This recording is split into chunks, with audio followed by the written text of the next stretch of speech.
Hey guys, welcome back to the Photo Business Success Podcast. This is Morgan and I'm here with Megan. And today we're going to be talking about how to treat every wedding like a $1 million wedding and what that means. So, Megan, do you want to take it away? Yeah, so last episode, I shared that I started out shooting $500 to $2,000 weddings. And I mean, I did that, I was in that place for years. I think one of the questions that we hear often from photographers is like, how do I get into actually making money with, especially with weddings? There are only so many weekends available. There are only so many days that I want to be away from my family or giving up time with my friends. Like I wasn't married, didn't have kids, but all my friends were doing stuff on weekends and I was missing out on all of that. So how do we maximize basically like the wedding day? And it started out with like, I know my belief, and I see a lot of people with this belief is, well, I have to get nicer weddings before I can. It's sort of like that chicken egg situation, or like you don't know where to start. It's like, I need to get a nice wedding in order to have a nice wedding to show. And I need to like have a nice wedding to show in order to get a nice wedding. And so it's just like such a catch 22.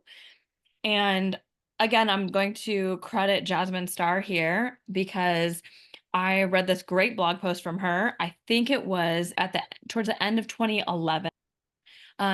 She shared about how she shot every wedding like it was $1 million wedding.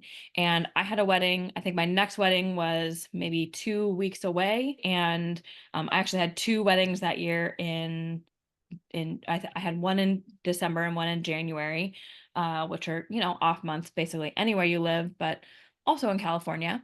And so I thought, okay, well, they're both like not ideal weddings. I think one was paying 1,000 and one was paying 500. And the $500 one was in a Catholic church. It was my first time shooting a Catholic church wedding. I had heard that Catholic churches were dark, and certainly the one in my like hometown was quite dark. It was beautiful, but like not ideal for shooting a wedding as far as I was concerned. And I just didn't know I didn't know what I was doing. I didn't know how to make this look like $1 million wedding. But I went into it thinking, okay, I'm just going to do whatever I can. And this really changed my business because that first wedding was the Catholic church one. And I got into the getting ready room. Well, first of all, they were super late to the church, like wildly late to the church. It was a like just culturally appropriate that they would be super late. I didn't know that. So I was there, I think 2 hours before the bride was, and people were standing around waiting. The priest was threatening to call the wedding off because it was running so far behind. We finally get the bride into the getting ready room, and I'm like, oh my gosh, this room is ugly. And like, how am I going to take pictures of her dress? How am I going to take pictures of like the flowers? It forced me to having this idea of, okay, if this was $1 million wedding, how would I respond? How would I react?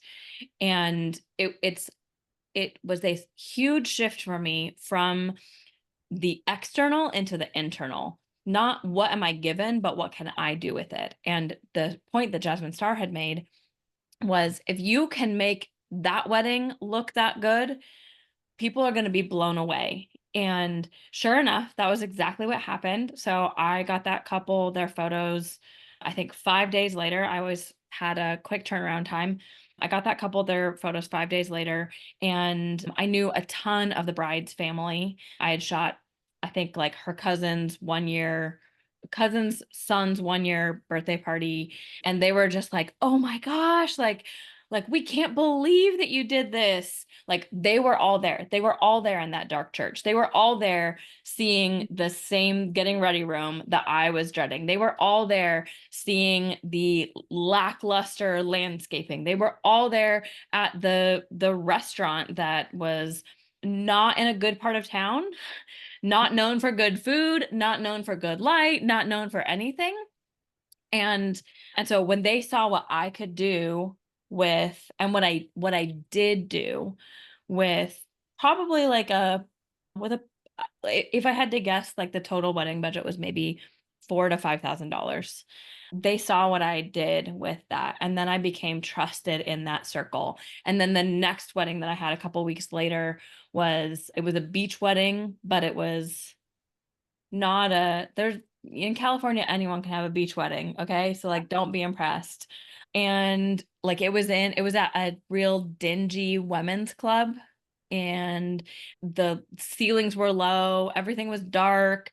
It was not in a good neighborhood in San Diego. It was like there wasn't anything that was like super picturesque. It was real grimy. And again, I found ways to make things look like that $1 million wedding. And it can be in the details, but it's also in the way that you capture emotions, the time that you spend with the couple, the way that you exhibit your expertise. And so like those two weddings, like that changed everything for me, because it also changed my confidence in going into future meetings. And I think the next wedding that I booked was for like, I don't know, maybe 5 or 6 months out. So that was end of 2011. So this would have been like 2012, May. I think it was May 2012 was the next wedding. And like the way that I sold them was different because I Mhm. had more confidence in myself. And so then the next wedding that I sold after that, I had more confidence until like by the end of 2012, I had booked my first, I had a couple that paid me $6,800 for a wedding. And then they spent $2,000 on artwork as well. So yeah. Morgan, I'm curious how, because we've talked about this concept a lot. How has this played out in your business?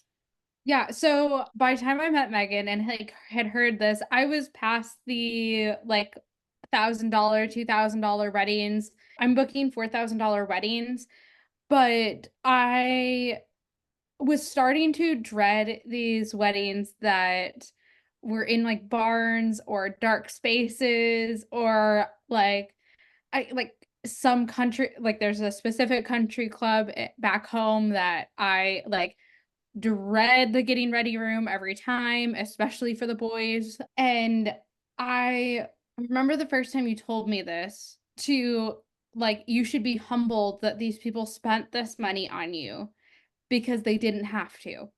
And that's really when things turned around for me because I remember like getting ready to go into a wedding one weekend, and it was I think it was that venue that I was talking about, that country club that I hate, and I was like, "Yeah, I've gotta drive to Michigan to go to this wedding," and I'm just, like, not looking forward to it. It's, like, such an ugly venue, it's, like, outdated, like, e everything needs to be mowed.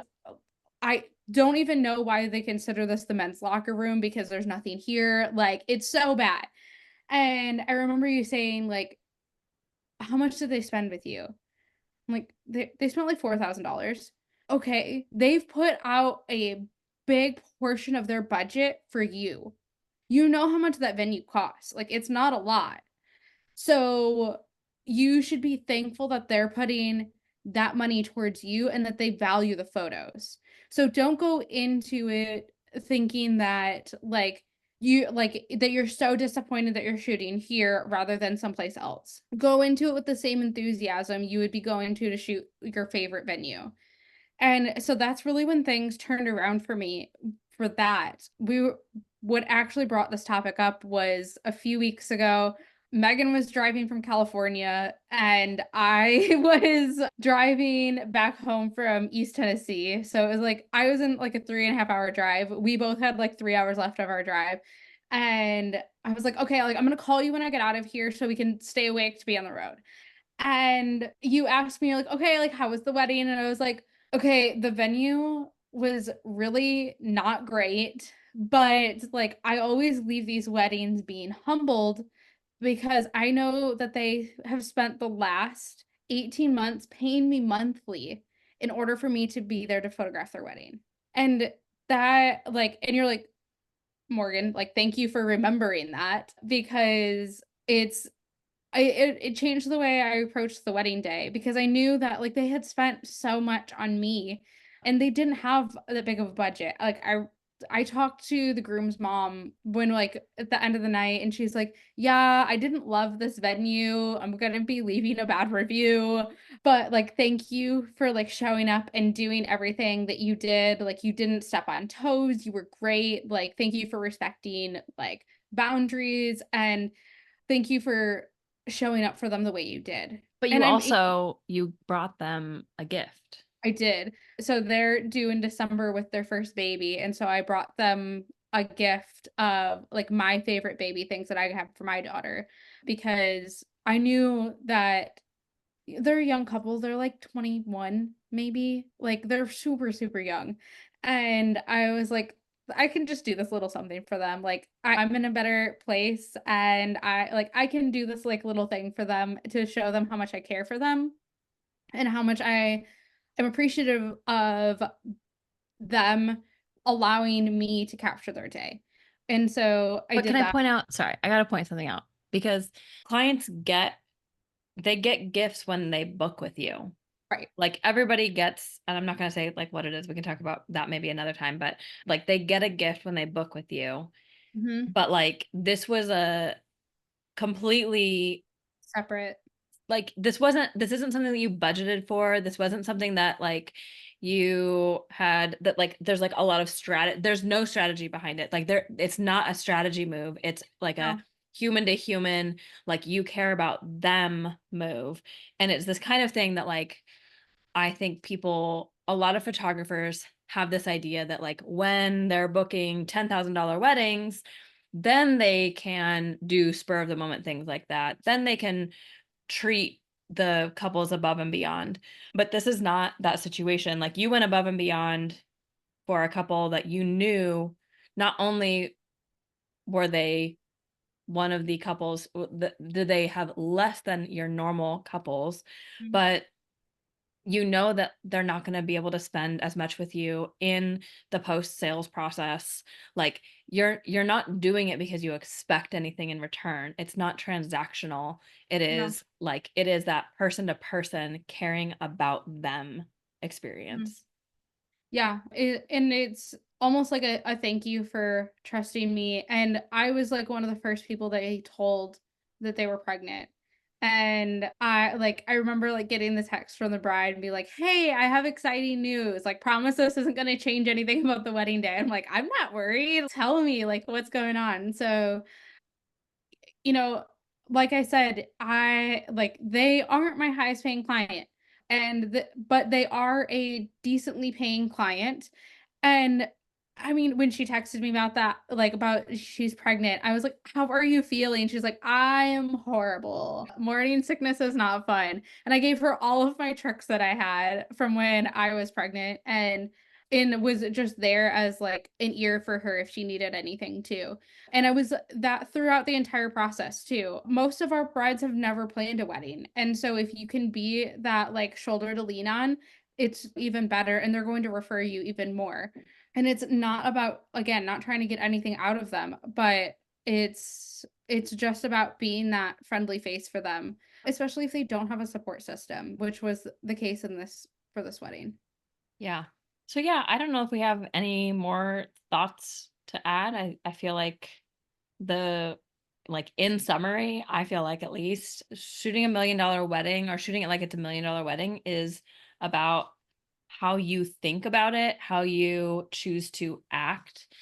Doesn't Mhm. mean this isn't tactical, guys. Like it's not like, oh, well, like take the dress outside and shoot it outside. It's not buy every couple a personalized gift. It's not we can't tell you how to live this out. We can just tell you that this transformed our businesses.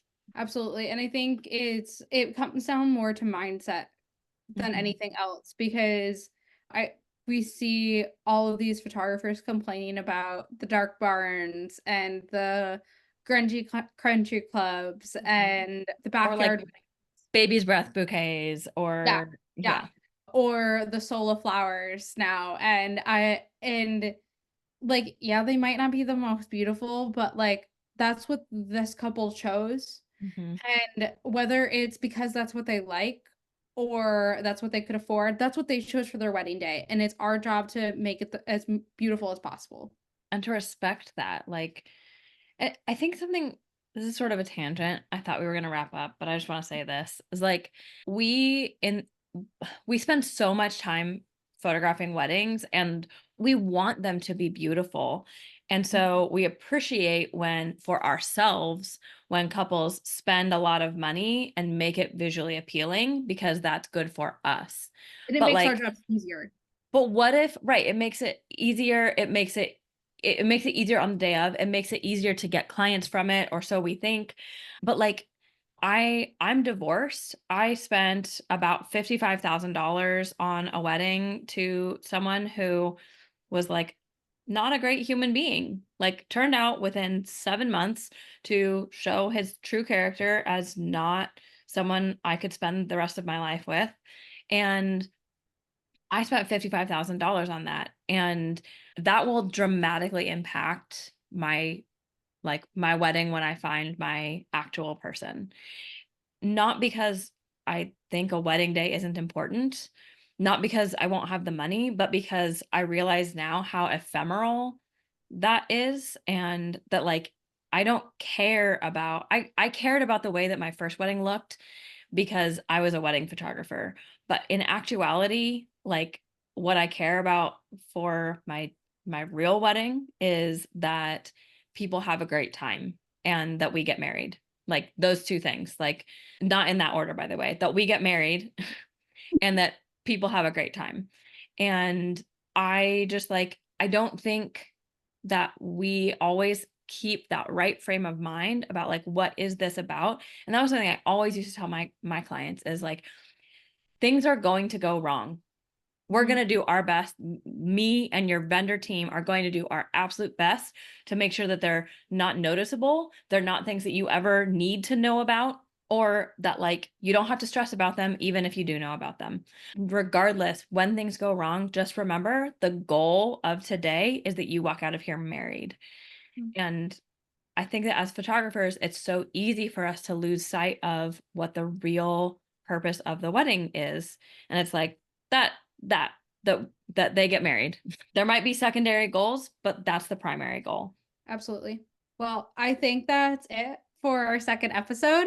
I hope this was helpful and inspiring to some of you or all of you. That would be even better. We talked about our wedding multiplier toolkit in our intro. I'm going to link that in the show notes as well, along with our group. If you want to join to be a part of a community with like-minded photographers and videographers, we'd love for you guys to be in there. And if you have any questions, feel free to reach out at any time. And if you could please follow us, rate and review, that would be super, super helpful so other people can find us. And yeah, anything else, Megan? No, I think you covered it all. We will Okay. see you guys on the next episode in 1 week. Yep. Okay. Bye, guys.